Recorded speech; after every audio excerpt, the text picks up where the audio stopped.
მოგესალმებით, ბატონო გიორგი, მივესალმები მინისტრთა კაბინეტის წევრებს, მოვალეობის შემსრულებლებს. მე სანამ კონკრეტულ შეკითხვებზე გადავალთ და როგორც ბატონმა ირაკლიმ აღნიშნა, ჩვენ მივმართეთ მოქალაქეებს შეკითხვით ჩვენ თვითონ, რაც ისურვებდით, რაც დაუსვამდით, რა შეკითხვებს დაუსვამდით მთავრობის წარმომადგენლებს და პრემიერ-მინისტრს. საკმაოდ ინტერაქტივი, საკმაოდ მაღალი იყო, და გამომდინარე ჩვენ რა თქმა უნდა ამ შეკითხვას დაგისვათ, მაგრამ სანამ შეკითხვას დაგისვათ, მე მინდა გადმოგცემ თქვენ კოალიცია ბიძინა ივანიშვილი ქართული ოცნების საარჩევნო პროგრამა, რომელიც მე შეიძლება თქვენ გაქვთ.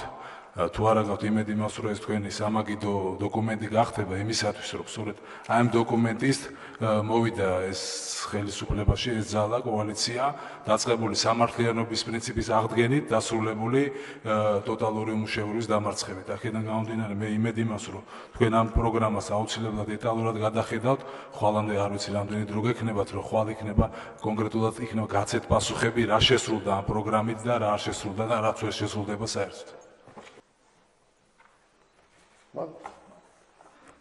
ისე ერთი წუთის წინ მოგიწოდეთ ჩემგან რომ იქნებ ერთი სპექტაკლის ნაწილები არ ვიყოთ თქო ბატონო ზურაბა. არა, ნამდვილად პირველი ნაბიჯი მაკვირებს ნამდვილად, იმიტომ რომ არა, ნამდვილად ეს არ არის მე რა თქმა უნდა ეს პროგრამა მაქვს. ეს არის გუცველი სახითაც. ამიტომ დიდი მადლობა მაინც. პირიქით, ბატონო გიორგი, ეს არის ჩემი აბსოლუტ გუცველი დამოკიდებულება თქვენდამი. მე არადროს არ შემიტანი ეჭვი. მე შეურაცხყოფას არ გაკეთებ თქვენ რეპუტაციაში და თქვენ ავტორიტეტში, არც კომპეტენციაში შემავს რაიმე ეჭვი.